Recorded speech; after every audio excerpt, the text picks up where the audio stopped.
Direct de Carcassonne, Sud Radio Midi, Christine Bouilloux.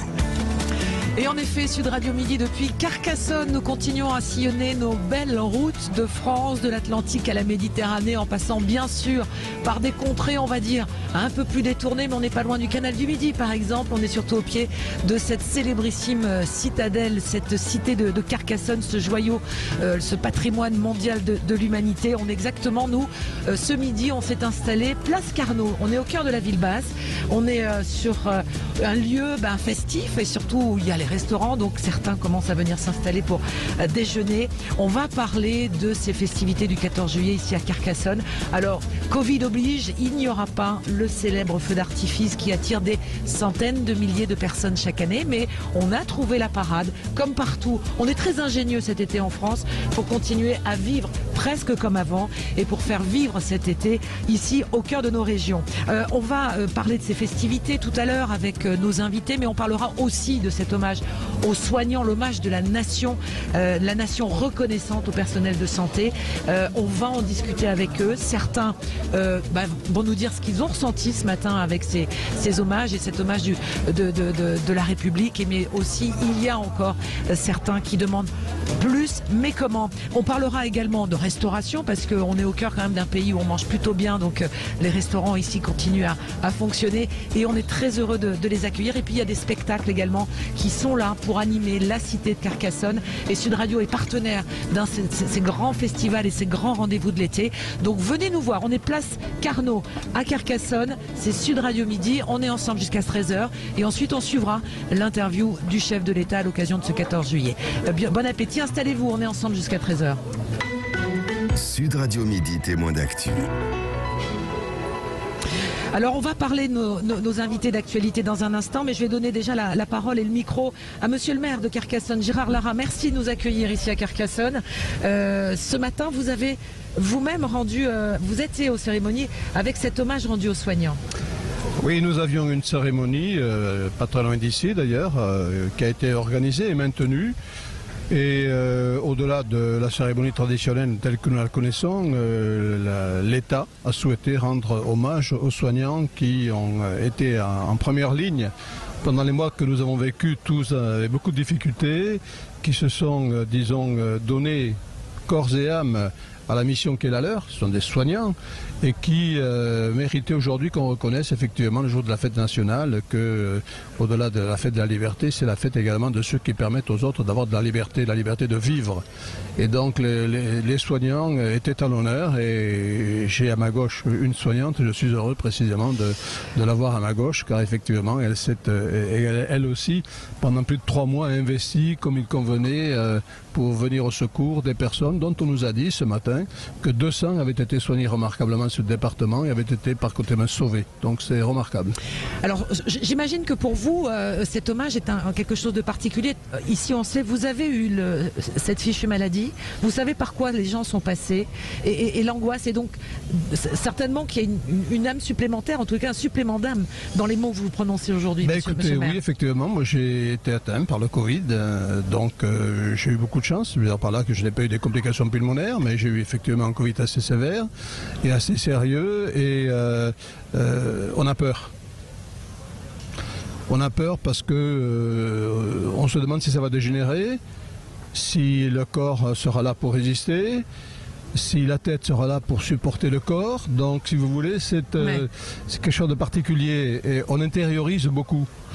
Et il est difficile de pouvoir s'exprimer là-dessus, mais on intériorise parce qu'effectivement on se rend compte ceux qui sont passés par des moments beaucoup plus difficiles que moi par exemple, et qui eux ont été effectivement entre les mains de celles et ceux qui étaient là pour les soigner et faire en sorte qu'ils restent en vie.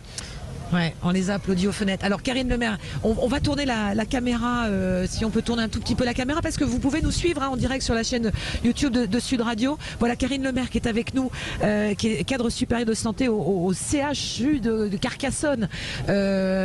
Bonjour, merci d'être là. Bonjour. Comment vous avez vécu cet hommage comment vivez-vous cet hommage de la nation, vous, professionnels de santé? Qu'est-ce que vous avez ressenti ce matin? Alors, tout d'abord, c'est une belle reconnaissance. C'est vrai que pendant 3 mois, on a été mis en avant, malgré le fait qu'on soit resté professionnel et on est resté sur notre champ de compétences.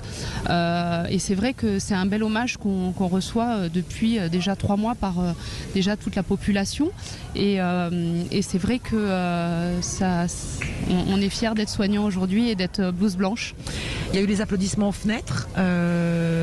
Qu'est-ce qu'on se dit à ce moment-là quand on voit les premiers applaudissements de gens qui sont enfermés chez eux et qui n'ont que cette manière-là de vous signifier quelque chose? Alors déjà, on se dit que on sait pourquoi on a été vers cette profession, d'être blouse blanche, d'être là pour les gens, pour son prochain, pour être utile. Et c'est vrai que nous, le confinement, on ne l'a pas vraiment vécu parce que les journées ont été longues au travail.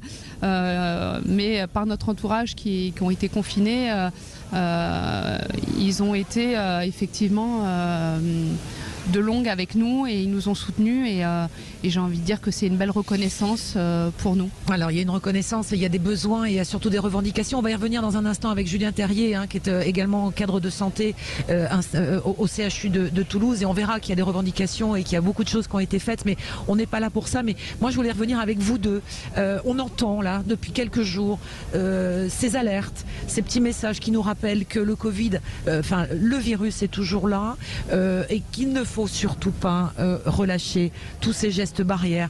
Voilà, on a du gel ici, on fait attention dans les terrains. Monsieur le maire de Carcassonne, s'il y avait reconfinement demain, ce serait une catastrophe. On est d'accord, on sort à peine d'un long tunnel. Écoutez, il ne peut pas y avoir de deuxième confinement. Cela veut dire qu'il faut que les femmes, les hommes de notre pays aient le sens des responsabilités. On ne peut pas faire n'importe quoi. On vous dit, mettez un masque dans les lieux où effectivement il y a de la concentration. Mettons un masque. Lavez-vous les mains, faites les gestes que l'on vous demande de faire qui ne sont pas très compliqués. Il faut vivre comme ça, c'est ainsi. Tant que le virus ne sera pas éradiqué, est-ce qu'il le sera un jour, je n'en sais rien. Tant qu'il n'y aura pas de vaccin, il faut que l'on se donne les moyens de se prémunir. On ne peut pas repartir vers une seconde période de confinement qui serait une véritable catastrophe. On a vu, et on voit actuellement la catastrophe économique, sociale et la catastrophe des esprits.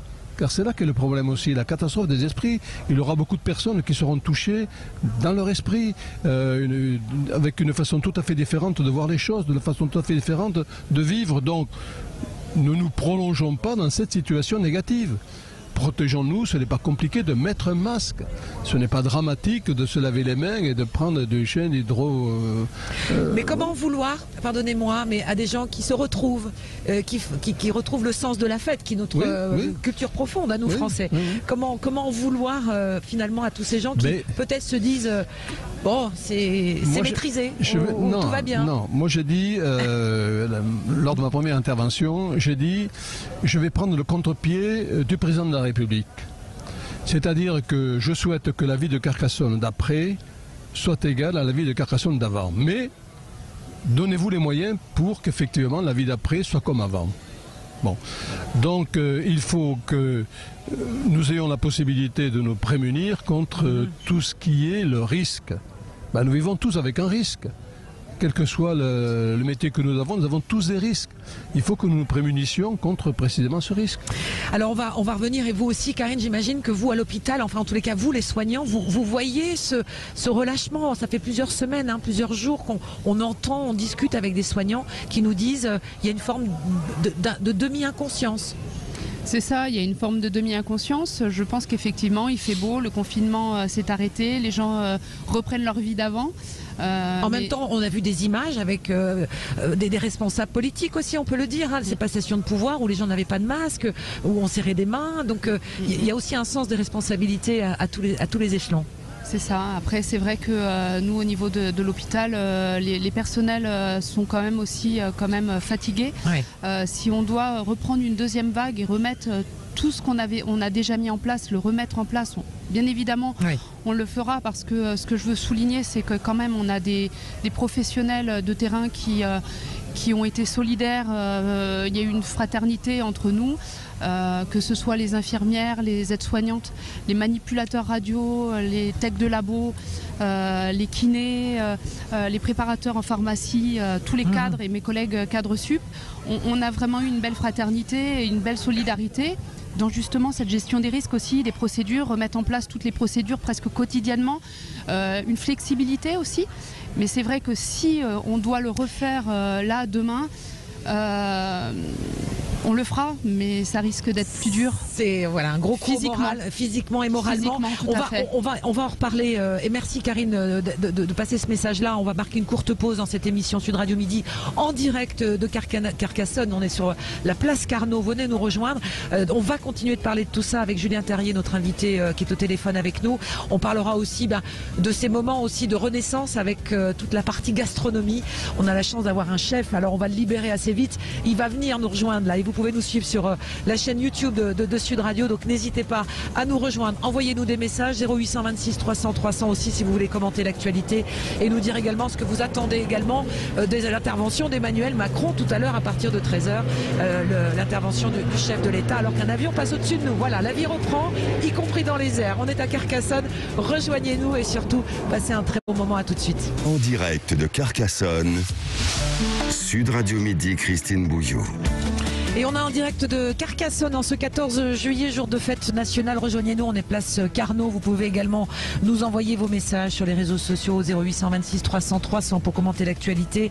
Et on parle également avec vous sur la chaîne YouTube avec tous nos invités de ce 14 juillet avec cet hommage national qui a été donné aux soignants avec notre invité, c'est Julien Terrier. Julien Terrier. Bonjour. Bonjour Julien, secrétaire CGT au CHU de Toulouse. Tout à l'heure à 14h, vous allez participer également à l'appel de la CGT. Il y a d'autres rendez-vous qui sont organisés partout en France. À des mardis de la colère, vous aviez commencé ces manifestations, vous les soignants, dès le lendemain du déconfinement au mois de mai. Il y a eu le Ségur de la santé, des augmentations qui ont été validées, actées par le gouvernement, des recrutements. Mais vous dites ça va pas assez loin ou pas assez vite. C'est quoi la question, Julien Terrier ? En fait, ce qui se passe, c'est que la République, c'est bien qu'elle se rappelle qu'elle a des hôpitaux de temps en temps, mais elle a une dette en fait envers les hospitaliers, les soignants et même les patients. C'est qu'on a retiré en moyenne entre 2 et 4 milliards d'euros chaque année sur la gestion des hôpitaux. Et donc tout cet argent-là, il nous manque cruellement pour soigner, dans aussi nos salaires et aussi dans le matériel qu'on peut avoir sur le terrain. Donc ça s'est vu beaucoup pendant la crise Covid, mais ça continue à se voir. Alors ça continue à se voir et on voit aussi de manière sporadique dans certains CHU, dans certains hôpitaux, des soignants qui disent voilà, on a eu des moyens, on va dire qui paraissaient extraordinaires mais qui étaient à la hauteur des enjeux de la pandémie et qui aujourd'hui sont à nouveau retirés. C'est le cas aussi au CHU de Toulouse par exemple ? Alors oui, il y a notamment aux urgences. Alors heureusement, les médecins se sont mobilisés, ont réussi à obtenir le maintien des moyens qui avaient été donnés pendant le Covid. Donc ça, mais malheureusement, il faut toujours se mobiliser, toujours râler et toujours se faire voir et être en manifestation pour obtenir des moyens ou qu'on ne les enlève pas. Et ça, ce qu'on reproche au gouvernement, c'est que quand on rembourse une dette, on ne demande pas de contrepartie. Et là, on nous a demandé dans le Ségur, c'est pour ça que nous, on n'a pas signé, de rogner sur nos repos quotidiens, de rogner sur nos jours de RTT, de rogner sur notre prime de service en échange d'une augmentation de 183 €, mais derrière sans vraie embauche massive, qui manque réellement dans les hôpitaux aujourd'hui, et puis sans ouverture de lits, parce qu'on sait que, par exemple, l'Allemagne avait beaucoup plus de lits que la France. On sait qu'il manque des lits d'hospitalisation en France, et c'est urgent de les rouvrir. Il n'y a rien pour l'instant là-dessus, et nous on estime qu'il faudra 50 milliards d'euros. Alors ça paraît énorme comme ça, mais le tourisme a eu 18 milliards, l'aéronautique a eu 15 milliards d'euros. Et nous, il nous faut que 50 milliards d'euros immédiatement pour rouvrir des lits, pour réembaucher du personnel, plein de personnel qui sont déjà partis d'ailleurs, parce qu'ils n'en pouvaient plus des conditions dans les hôpitaux. Donc c'est urgent d'obtenir plus de moyens. C'est pour ça qu'on n'arrête pas. 8 milliards, c'est vraiment pas assez par rapport aux enjeux. Merci Julien Terrier, on voulait avoir ce petit coup de fil avec vous. Je sais qu'il y a d'autres manifestations qui sont organisées du côté par exemple de Bordeaux cet après-midi également, où il y a des problèmes de la part, il y a des lettres ouvertes qui ont été envoyées par les soignants. Merci Julien Terrier. Je suis toujours avec Gérard Lara, le maire de Carcassonne. Vous vouliez réagir à ce que vous venez d'entendre sur les moyens des soignants? Absolument, absolument. Écoutez, il y a de cela 1 an et demi, la ministre Madame Buzyn est venue inaugurer l'hôpital. De Carcassonne. De Carcassonne, un nouvel hôpital. Et on m'a donné la parole. J'ai fait un discours improvisé iconoclaste en disant tous les services publics sont très importants dans le pays, mais il y a 3 services publics qui sont prioritaires, avec lesquels on ne peut pas transiger au niveau financier. D'une part, le service de la santé, d'autre part, le service de la sécurité, enfin le service de la défense. Et on ne peut pas gérer ces services avec des données comptables. C'était un discours politique, mais dans le sens noble du terme. C'est-à-dire qu'en réalité, la santé n'a pas de prix. On est tous obligés de passer par la santé et il faut par conséquent que le gouvernement fasse des efforts dans ce domaine. Donc le Ségur, vous avez lu comme nous ce qui a été acté hier, pour vous c'est encore pas assez. C'est un début mais c'est pas assez. Pourquoi ? On efface des milliards dans des sociétés qui fabriquent des objets, des voitures, etc. On est incapable d'effacer les déficits et les milliards de déficits ou des centaines de millions de déficits des hôpitaux publics. On leur impose une gestion comptable. Je dis à l'État, faites un effort, réfléchissez. Il y a des priorités dans la vie. On a passé 6 mois abominables.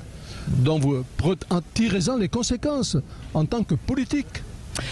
On entend votre message. Merci monsieur le maire. Mais alors